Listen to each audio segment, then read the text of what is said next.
Kita masih ingat itu yang di media itu tidak pernah bisa hilang. Keberpihakan katanya Polri. Tetapi harusnya kita bisa meminimais pendapat seperti itu supaya tidak lagi muncul di dalam pemilu-pemilu berikutnya. Itu namanya kita memperbaiki. Sekian kali dari kami dari tahun 90-an sampai 2019 terakhir. Kami melihat dibandingkan dengan 2024 pemilu ini memang terasa, bisa dirasakan ada sesuatu yang mengganjal, yang cukup besar dan prinsip terjadi.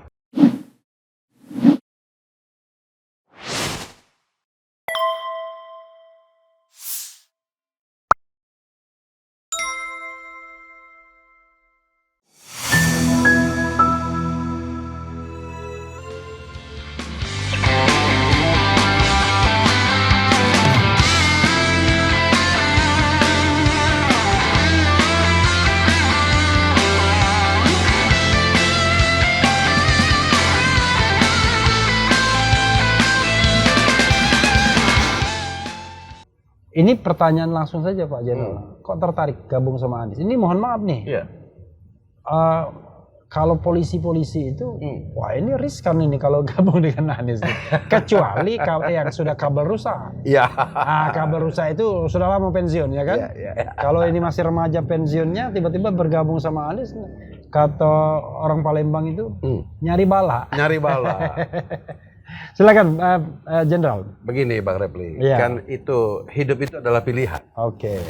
Jadi memang di antara 3 pilihan tuh kalau mau cara gampangnya di sana sudah banyak, di situ sudah banyak, kok di sini masih sedikit. Oke. Untuk adilnya kita isi di sinilah. Oke, luar biasa. Kebetulan ada senior saya juga di situ yang selama ini kami aktif berkomunikasi.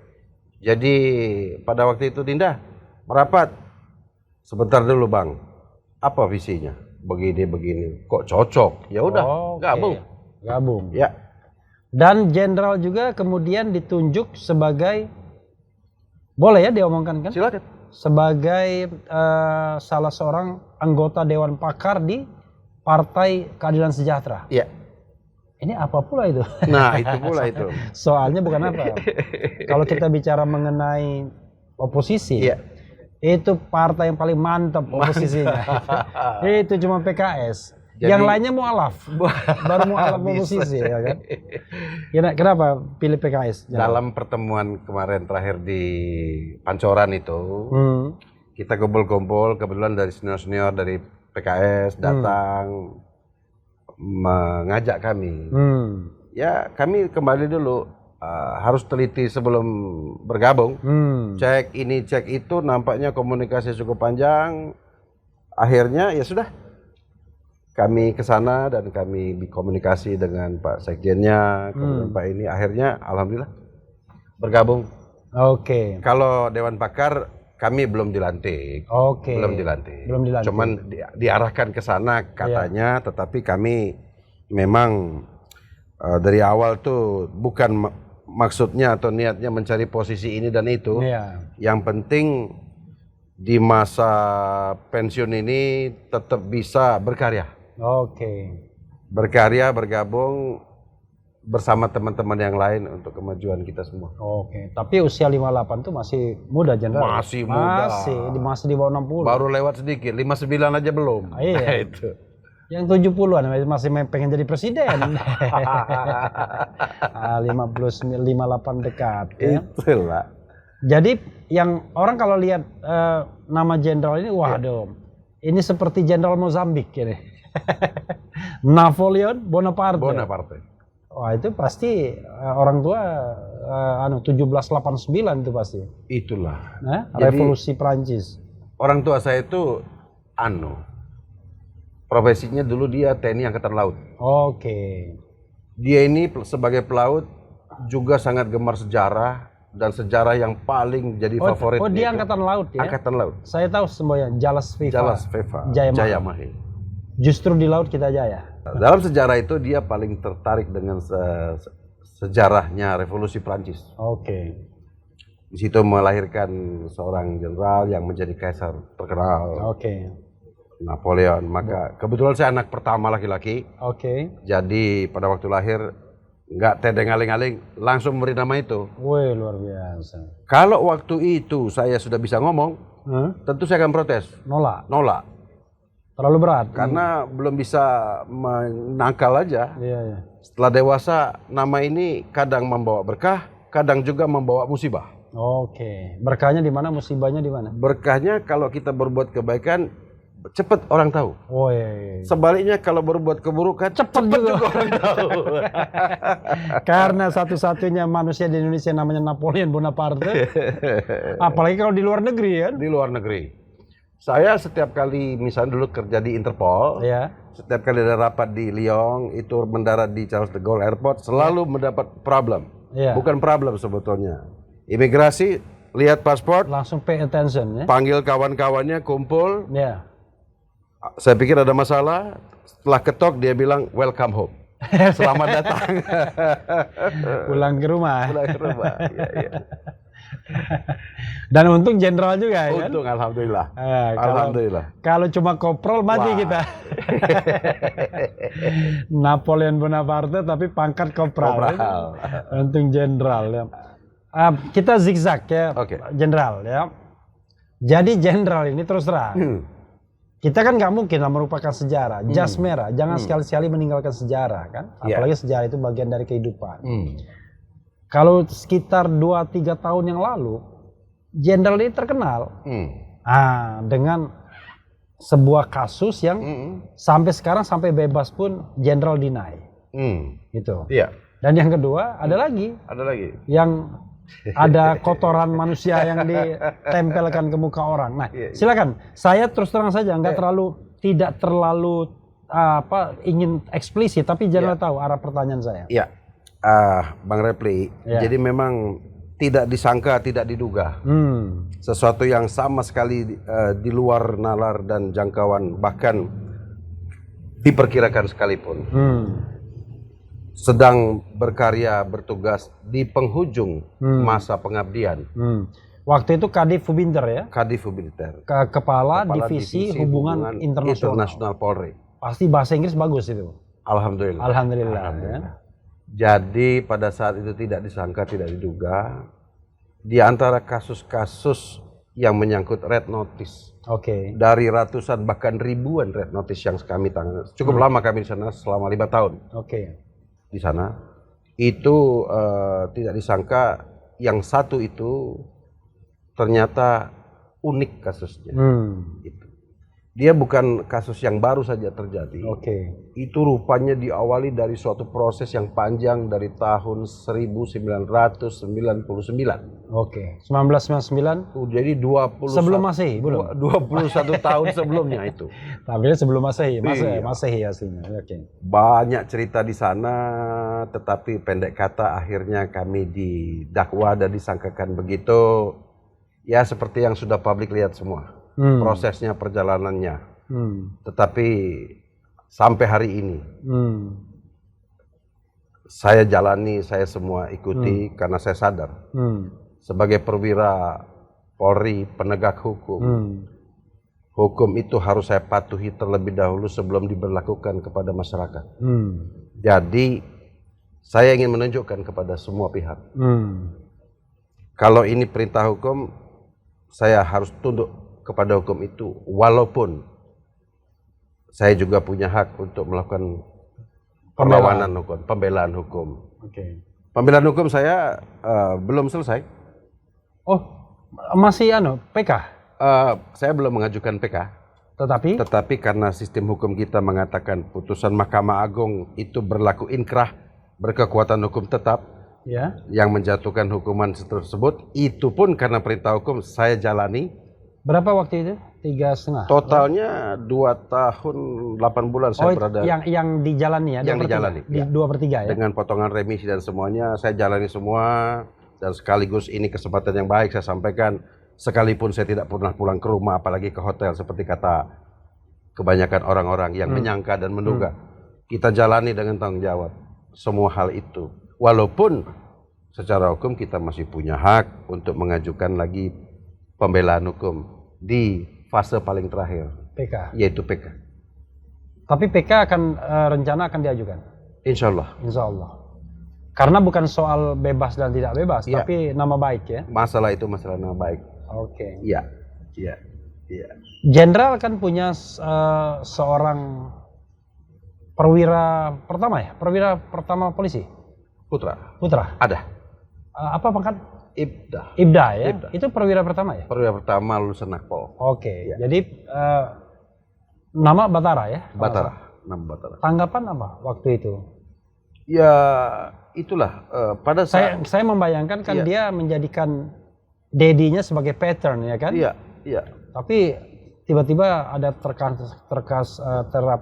iya. terkait kasus seperti Iya. ini. Prosesnya itu, peristiwa itu terjadi tepat di hari dia dilantik sebagai perwira di Oke. tahun 2020. Ya, yang jelas Iya. masih COVID ya. COVID. Juli tanggal 14 dia dilantik sebagai perwira, dihadiri oleh presiden. Oh, 14 Juli itu 4. kemerdekaan Prancis. Itu dia. Luar Betul kok. biasa. Ya, lebih hafal dari saya. Tanggal 15 media di media sosial, di TV semua meledak berita tentang Joko Chandra. Oke. Dan berkaitan dengan itu saya langsung dipanggil malam harinya dari Semarang, Ya. dipanggil dan untuk mengikuti pemeriksaan. Oke. Dan itu proses, Waktu itu Kapolrinya Idam Aziz ya? ya, Idam Aziz. iya, Oke. iya. Jadi akhirnya berjalan di bulan 10 Bareskrim memutuskan untuk melakukan penahanan kepada saya Di Mabes Polri. di Bareskrim. Oh, di Bareskrim. Iya. Bareskrim Mabes Polri. Bareskrim berarti ya? Polri. Polri ya. Yang mana saat itu putra saya itu ditempatkan sebagai perwira di Bareskrim Polri. Jadi terpaksa dia habis tiap pulang kantor, Iya. habis pulang kantor menjelang Isya begitu, Iya.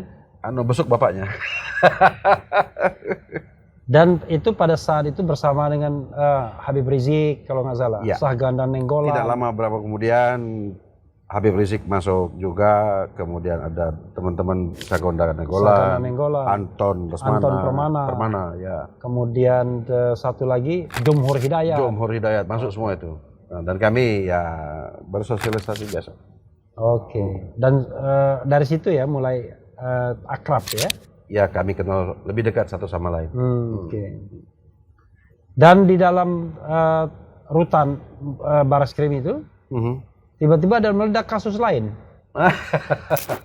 Kasus yang terkait dengan KC. KC atau KC itu orang namanya? Dia itu namanya KC. KC. KC. Sebetulnya itu bukan namanya. Iya. Namanya nama Islami.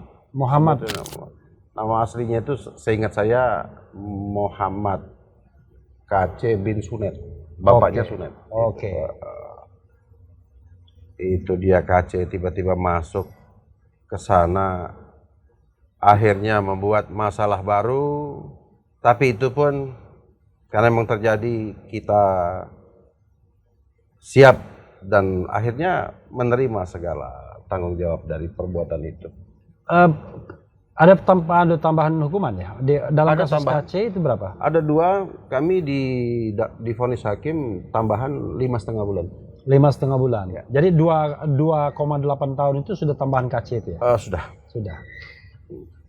Sorry, kan orang kan nggak ngerti detailnya. Ini mohon maaf, kita tidak mau mengungkit itu lagi. Ya. Itu kenapa tiba-tiba kok ada barang itu masuk ke muka dia? Kan dia ngomong apa gitu? Begini Bang Refli, Iya. ini kan kita tahu bahwa yang bersangkutan ini kan sebelumnya kurang lebih periode 2021, jadi selama 2 tahun tuh sibuk memasukkan berita-berita di podcast-podcast atau mungkin konten-konten di YouTube. Ya, konten yang dia bikin sendiri. Konten yang dia buat sendiri yang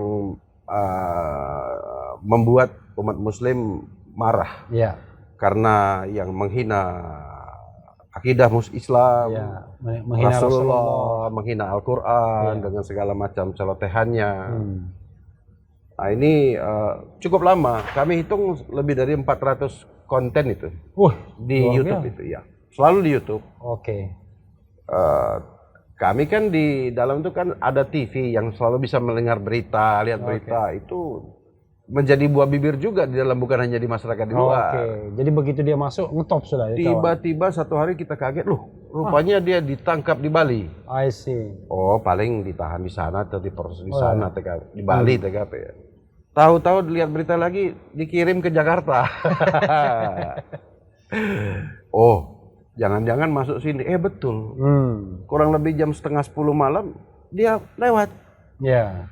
Itu lewat dikawal oleh anggota sambil dada-dada sama kita dengan mengucapkan salam sadar, salam sadar. Saya bilang, salam sadar? Salam sadar, apa maksudnya apa ya? Udah saya diam saja.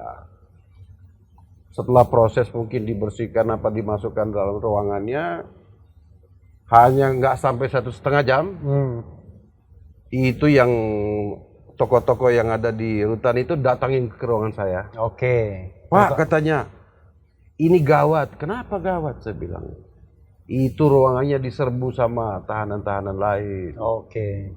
Ini cuman Bapak yang bisa menenangkan situasi ini.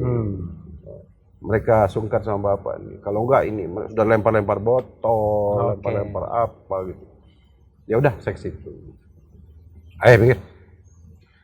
Ada apa ini? Udah. Tapi tampak sekali emosi tahanan yang lain sangat marah.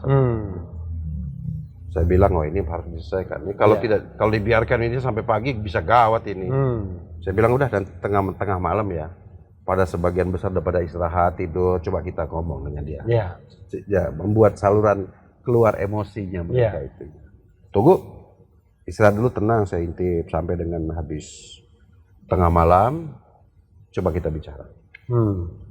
Akhirnya masuk saya dengan beberapa tokoh-tokoh masuk ke tempat dia. Tempat dia ngobrol-ngobrol. Berempat ini ngobrol. Duduk-duduk gini nih. Harusnya kan kalau sudah di dalam begini, apa sih, kulon nuwun, permisi, assalamualaikum. Kebiasaan yang lama jangan lagi diulang. Ini enggak, malah semakin menjadi-jadi. Malah sempat bertanya dengan saya. Nah, melihat saya datang, yang tadi tidur bangun lagi semua. Oke. Penuh di luar, ribut. Saya bilang, sudah biarkan. Oke, sekarang Anda mau ribut? Saya tidak mau. Biar saya yang bicara nanti. Kenapa melakukan itu? Itu pertanyaan pertama. Soal penghinaan itu ya? Iya. Dia malah balik bertanya, Bapak siapa? Oh, saya. Yang lain marah. Saya bilang, saya. Karena nama saya ini tidak ada bau-bau muslimnya. Iya.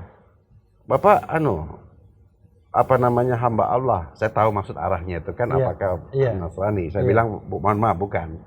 Saya Muslim, saya bilang. Kebetulan Bapak Muslim nih.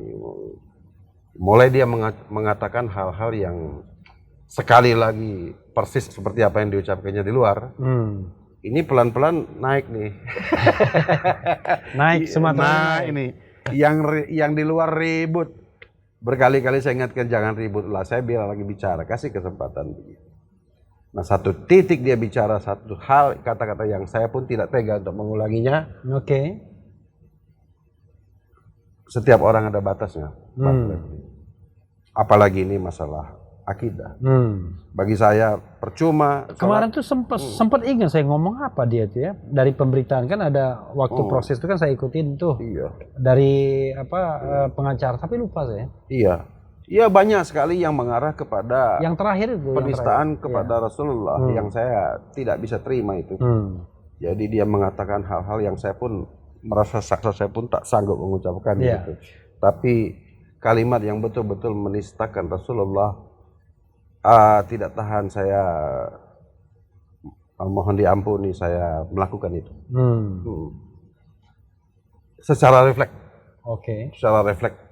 Dan kemudian pada saat saya cuci tangan karena kotor, ini barang najis juga akhirnya. Nah, pada saat itu rupanya ada kesempatan yang lain pun ikut melakukan tindakan kekerasan kepada si kaci. Yang kotoran itu gimana? Iya, ada juga, diambil sebenarnya, ada juga. Pertanyaan itu kotoran siapa itu? Begini, Bang Refli, namanya kondisi di sana itu kan saluran ini kan buat orang banyak. Iya. Apalagi di ujung sana itu ada merupakan tempatnya perempuan-perempuan. Mungkin sering buang-buang tampon sembarangan, jadi sering mampet. Itu seminggu minimal sekali tuh mampet itu. Jadi kami ini nampung. Tidak bisa dibuang, nanti kan tidak bau, tidak enak baunya. Jadi kami simpan buat besok untuk pas kirim keluar gitu kan. Oke. Malam itu ada kejadian, barang tuh ada. Oh jadi tiap minggu itu paling tidak kirim keluar?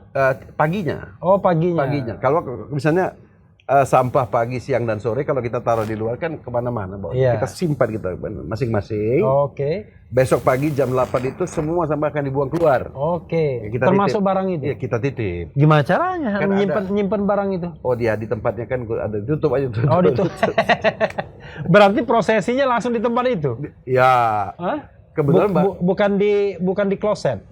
Bukan, kan barang itu disimpan. Enggak, maksudnya waktu mengeluarkan barang itu bukan di kloset? Bukan. Tolong ambilkan plastik itu kan, plastik itu datang tuh langsung. Allahu Akbar. Karena kalau di kloset Mampet, Pak. Oke, Jenderal ya? Iya. Saya ingin bergerak ke tempat lain ya.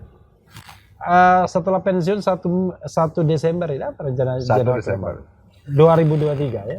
Itu kan baru 3 bulan, 2 bulan yang lalu Iya. kan, 3 bulan. Ada satu hal yang menarik. Iya. Walaupun Jenderal dihukum selama berapa? 4,5 ya tahun? Totalnya 4,5 tahun. 4,5 dijalani 2,8. 2,5. Hampir 3. Hampir 3 tahun. Dipotong remisi. Tapi hal yang agak unik, Jenderal tidak pernah disidang pemberhentian seperti Sambo misalnya gitu-gitu. Saya di sidang kode etik. Oh, di sidang kode etik. 28 Agustus 2023 saya di sidang kode etik. Oh, akhirnya di sidang kode etik. Sidang kode etik. 28 Agustus 2023. Lalu hasilnya? Sidang kode etik itu kan sidang internal dari ketentuan yang berlaku di Polri. Setelah keluar ya itu ya? Setelah keluar. Oke. Kemudian hasil dari sidang kode etik itu putusannya, hukumannya sudah jelas. Ya. Yaitu kami dikenakan hukuman demosi. Oh, demosi. Demosi itu artinya turun pangkat. Bukan turun pangkat. Turun jabatan. Turun jabatan, berlaku mundur, berlaku 2 tahun, 3 tahun sekian bulan. Jadi berakhirnya tepat tanggal 1 Desember 2023 kemarin.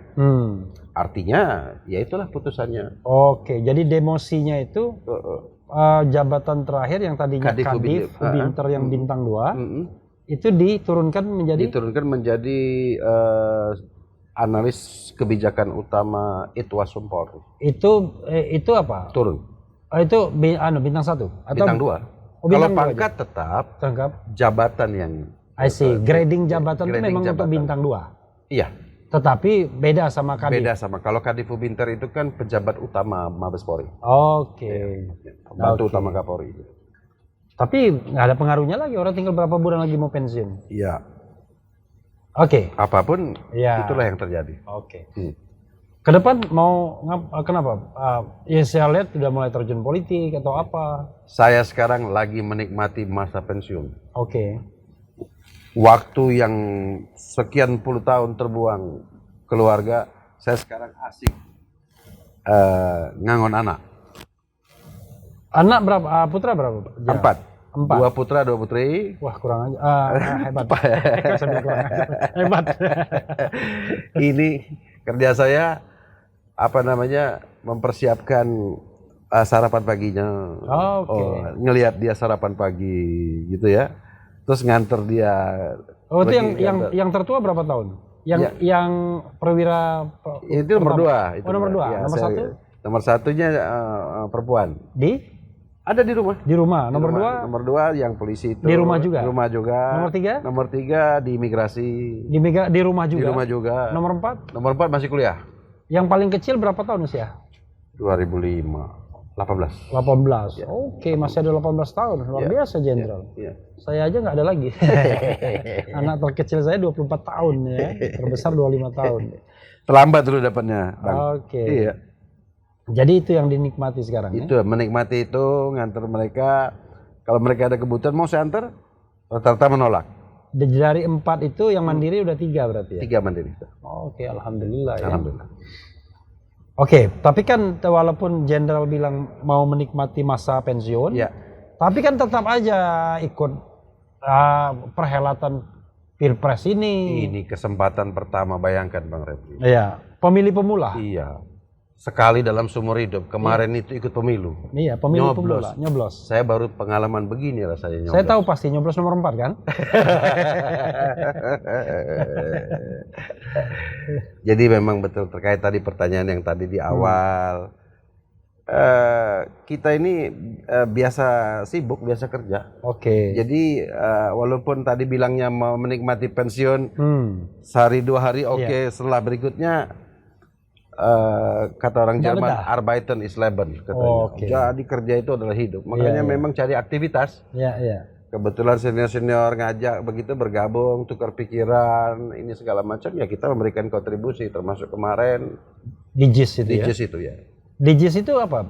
Jenderal apa? Centengnya. Kami diminta oleh Timnas Amin untuk jadi kepala PAM objek di JIS itu dalam kampanye Akbar, baik ring 1 di dalam, ring 2 maupun ring 3 semua. Jadi objek-objek di situ? Iya. Jadi PAM itu pengamanan dalam? Pengamanan, bukan hanya pengamanan, seluruhnya. Oh, seluruh. Jadi seluruh objek di situ? Seluruh objek yang ada di situ, termasuk tempat parkir bus-bus yang jauh dari JIS malah. Pokoknya yang penting kita 3 kilo jalan kaki. Lebih dari itu. Pak Anies sendiri jalannya kalau salah 4,5 kilo jalan kaki. Jadi itulah pertama kali kita jalan jauh-jauh kan. Untuk orang yang malas olahraga itu kesempatan jalan di JIS kemarin. Tapi alhamdulillah sukses Bang. Iya. Aman. Dan paling tidak lagu Refli Harun dan Ogi 2 dinyanyikan. 2 kali ya? 2. Satu lagu Pemimpin Adil, satunya Anies Presiden. Iya, saya dengar tuh pagi-pagi tuh. Dan untungnya pagi-pagi dinyanyikan, diputar, tapi waktu live-nya itu persis setelah Anies pidato. Jadi masih banyak lah yang nonton. Iya, kan saya ada di situ. Wah, luar biasa ya. Mereka ada juga di situ, tapi di luar mereka. Di luar. Orang-orang luar semua mereka. Jenderal, ke depan apa yang mau dilakukan Jenderal? Ya. Karena, tapi gini, sebelum apa yang dilakukan ke depan, kalau lihat pemilu ini Jenderal, ya kan? Saya ini agak kurang ajar orangnya. Ini jangan-jangan gawe kawan jenderal. Dari bahasa itu pun saya tahu arahnya kemana ini. Oke, pokoknya bagaimana persepsi jenderal terhadap proses berpemilu ini? Entah jenderal mau ngomong apa terhadap korps atau terhadap pihak lain dan lain sebagainya, silakan. Saya minta jenderal eksplorasi sebesar-besarnya soal pemilu ini. Sebelum saya tanya apa mau ke depannya nanti. Kami ini dulu dalam tugas saya itu selalu terlibat dalam proses pemilu ke pemilu. Sekian kali dari kami dari tahun 90-an sampai 2019 terakhir. Kami melihat dibandingkan dengan 2024 pemilu ini memang bisa dirasakan ada sesuatu yang mengganjal. Yang cukup besar dan prinsip terjadi. Tetapi Bang Refli, bagi saya menilai ini semua adalah proses politik. Proses politik. Begitulah kembang-kembang politik. Bagi para politikus itu sah-sah saja. Tetapi kembali kepada yang saya sampaikan ini terkait dengan profesi saya dahulu sebagai Polri. Polri seharusnya jangan sampai memihak dalam konstelasi politik seperti ini. Artinya netralitas Polri itu sebetulnya adalah harga mati. Jadi saya klarifikasi nih Jenderal. Polri seharusnya tidak berpihak. Jati dirinya Polri itu netral, tidak boleh berpihak. Seharusnya tidak berpihak, tapi untuk 2024 dia berpihak. Kita lihat celotehan semua netizen di masyarakat semua ini kan mengarahnya kepada Polri nih. Salah satunya kepada Polri. Tentunya sebagai purnawirawan Polri, saya tidak bisa menerima itu. Tidak menerima kritikan orang atau tidak menerima perilaku junior, Jenderal? Kalau itu betul, ada keberpihakan, ini Polri harus dikoreksi. Wah, ini uang Sumatera Selatan namanya, jelas. Tidak ada main abu-abu. Harus dikoreksi. Mudah-mudahan itu tidak benar. Mudah-mudahan apa yang dikatakan publik tidak benar. bahwa Polri itu memihak dan sebagainya. Gimana caranya bilang nggak benar? Iya. Kalau nggak benar, nggak begini hasilnya. Nggak ribut. Kan tak ada asap kalau tak ada api. Iya.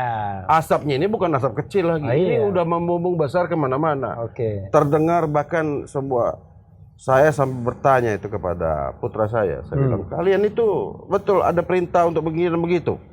Dia bilang tidak tahu. Dia tidak pernah begitu. Ya, mungkin. Tapi bukan levelnya kan memang. Oke. Bukan di levelnya. Jadi saya bilang, kalau itu terjadi harusnya tidak boleh. Karena Polri itu sejatinya siapapun pemimpin republik dia adalah loyal kepada pemerintahan yang sah. Jadi kalau dalam proses politiknya begitu Polri harus supaya bisa berdiri di tengah di setiap kelompok dan setiap ini. Dan Artinya Polri akan terus diterima siapapun yang memenangkan pertarungan kalau dia netral. Iya. Kalau ini kan menimbulkan luka kan? Nah inilah. Peristiwa-peristiwa begini akan terulang. Dulu kita ingat Bang Repli, tahun 2019 pun hal itu pun sempat didera oleh Polri, Sempat mencuat. Iya. 2019 pun sempat dikatakan pada kita masih ingat itu yang di media itu tidak pernah bisa hilang. Iya. Keberpihakan katanya Polri. Tetapi harusnya kita bisa meminimais pendapat seperti itu supaya tidak lagi muncul di dalam pemilu berikutnya. Itu namanya kita memperbaiki. Tetapi kalau saya perhatikan dengan hari ini 2024 ini kok semakin pendapat publik tentang sorotan ketidaknetralan Polri, keberpihakan dan sebagainya kok semakin besar. Oke. Ini apa sebetulnya yang terjadi, dan kalau memang itu terjadi harusnya tidak boleh dan harus dirubah. Sah-sah saja sebagai purnawirawan dan teman-teman senior-senior purnawirawan lagi tidak rela kalau Polri itu sampai bisa dipakai dalam konstelasi politik seperti begini. Karena itu di luar dari jati dirinya.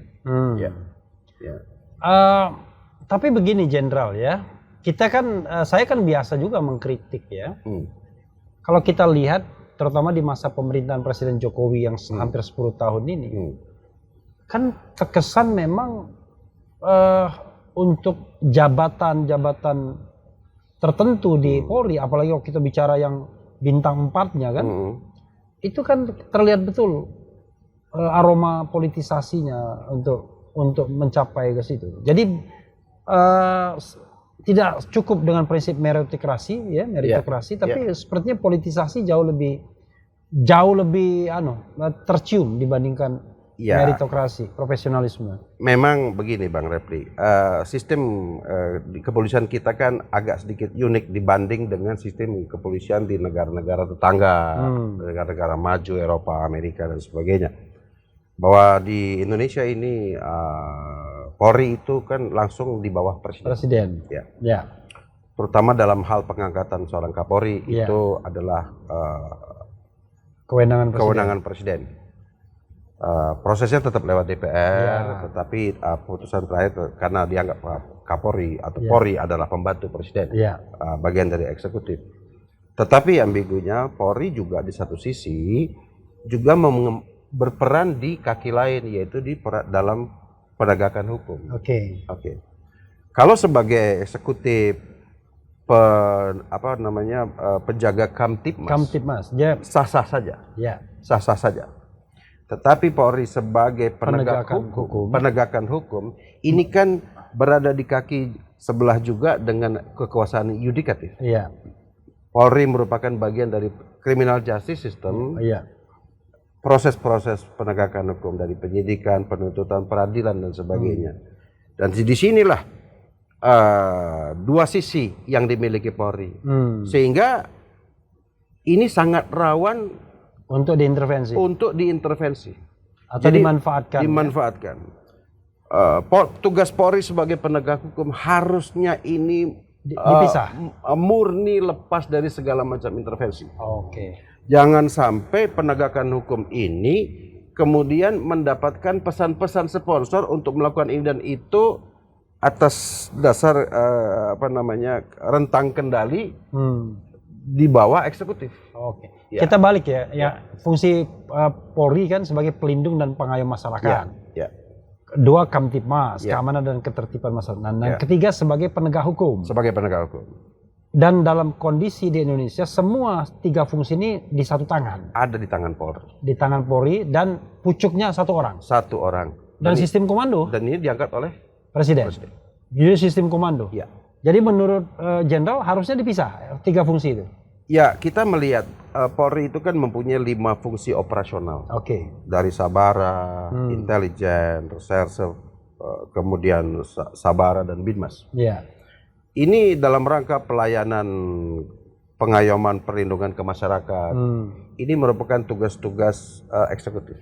Oke. Kemudian dan harus attach ke eksekutif. Eksekutif. Ya. Kemudian tugas-tugas preventif, penjagaan police hazard ini tempat-tempat yang membutuhkan kehadiran petugas. Iya. Seperti pasar, keramaian, itu membutuhkan. Itu adalah bagian dari kinerja eksekutif. Eksekutif juga. Jadi dua itu eksekutif. Eksekutif. Ya. Termasuk lalu lintas, itu. Tetapi dalam hal penegakan hukum itu kita juga paham itu adalah juga bagian daripada yudikatif. Iya. Criminal justice system. Ya. Bicara soal penegakan hukum, kita paham dengan segala macam semboyan hukum bahwa walaupun langit runtuh, hukum tetap berdiri tegak. Supremasi hukum artinya hukum di atas suprem di atas segala kepentingan. Disinilah rawannya. Oke. Jadi penegakan hukum ini harus bebas nilai dari segala macam. Caranya bebas Judulnya nilai saja sudah demi keadilan. Ya. Pro justisia. Bebas nilai itu kan bisa dimaknai secara struktural dan secara kultural. Secara struktural harusnya kemana? Secara struktural harusnya dia tidak lagi di bawah eksekutif. Oke. Dia merupakan satu badan independen. Badan penyidik penegakan hukum. Artinya bisa gabung dengan Kejaksaan Agung. Kejaksaan Agung kan dalam hal ini adalah persekutor negara. Iya. Dia berperan sebagai persekutor negara. Iya. Dia juga sebagai attorney general sebagainya. Ini tidak lepas dari sistem kita dulu bahwa polisi adalah hold magistrat, pembantu jaksa dalam hal itu. Sekarang berubah dengan KUHP, itu proses penyidikan dilakukan oleh Polri, penuntutan jaksa dan persidangan itu kita sebut dengan criminal justice system. Jadi lembaga tersendiri mestinya. Ya seharusnya kalau kita mau profesional, kan banyak ahli mengatakan profesionalisme. Menurut saya kata kunci dari profesionalisme itu adalah spesialisasi. Oke. Tapi kalau kejaksaan tetap di bawah presiden, tetap presiden yang milihnya. Kalau kejaksaan silakan, itu urusan kamar lain, saya tidak punya komentar. Oke, ya itu kamar lain. Ya. Lalu polisi ini harusnya apa? State Auxiliary Agency, state independent body. Untuk penegakan hukum. Iya, untuk penegakan hukum law enforcement. Untuk law enforcement ini supaya dia benar-benar fokus profesional, tidak terpengaruh lagi kesungkan, apalagi kita ini orang Indonesia ini banyak sungkan menyungkan, pekewo. Saya diangkat bapak itu karena kalau nggak loyal dan sebagainya, nasib saya ditentukan dia. Tapi sementara yang saya hadapi ini tanggung jawab hukum, tanggung jawab moral dan sebagainya. Profesionalisme kuncinya itu adalah spesialisasi. Ini menarik ya, saudara sekalian, jelas ini posisinya. Bahwa kalau untuk Kamtibmas, untuk pengayom dan pelindung masyarakat, ya silakan saja itu pada executive powers, ya kan. Tapi kalau law enforcement, penegakan hukum, harusnya dijauhkan dari kekuasaan eksekutif sehari-hari, biar dia murni penegakan hukum. Karena pilarnya adalah hukum, supremasi hukum. Oke. Jelas ya, saudara sekalian. Jenderal, apa yang mau dilakukan ke depan? Dengan usia yang masih 58 ini. Saya masih merasa muda. Makanya. Karena itu saya tanya. Kalau sudah merasa tua, saya nggak akan tanya lagi. Apapun Bang Refli. Yang jelas saya bukan pedagang. Saya tidak bisa berdagang. Tidak. Saya tahu sekian lama pengalaman saya banyak melihat produk bergerak di bidang hukum. Kemudian pelayanan publik. Mana yang butuh memang saya bisa lakukan, mengapa enggak? Jadi jenderal ini pengalaman yang paling banyak di kepolisian apa? Reserse ya? Reserse. Ya? Oke, jadi bisa lah nyelidiki atau nyidik orang. Sekarang udah nggak bisa lagi. Oh, Kita nggak kan nggak mengenal namanya penyidik swasta apa namanya. Oke. Tapi kan kita bisa bikin sendiri namanya private investigator, ya kan? Private investigator itu nggak ada di tempat kita. Karena kalau dulu ada yang paling top namanya Kenneth Starr. Kenneth Starr. Jadi yang melakukan waktu itu penyidik independen yang melakukan penyidikan terhadap Bill Clinton, kan? Itu. Ya, ingat itu. Ya. Oke, makasih banyak, Jenderal. Closing statement, Jenderal. Sana, Jenderal. Itu ada. Situ closing statement. Yang situ. Nah, ya. Gitu. Sebagai bangsa Indonesia yang taat hukum, taat konstitusi, marilah kita jaga proses pemilihan umum ini dengan kebanggaan sebagai bangsa. Jangan sampai hanya mengejar kemenangan, tetapi kita meninggalkan integritas kita sebagai bangsa. Jangan sampai kita dicibir oleh bangsa-bangsa lain yang ada di dunia. Karena proses hari ini telanjang sekali terlihat dengan jelas di mata mereka juga. Terima kasih. Iya, sobat era sekalian, luar biasa ya. Mudah-mudahan percakapan ini bisa dinikmati, banyak pembelajaran, dan saya senang tidak ada sikap yang abu-abu tadi. Saya tadi khawatir, jangan-jangan kalau sudah ngomong korpsnya atau mantan korpsnya ketika aktif itu tidak mau objektif. Tapi rupanya ada dua hal yang luar biasa, soal netralitas dan soal independensi ketika bicara mengenai tadi penegak hukum. Makasih banyak, Jenderal ya. Ya, itu aja. Wassalamualaikum warahmatullahi wabarakatuh. Waalaikumsalam. Keren, Cadas.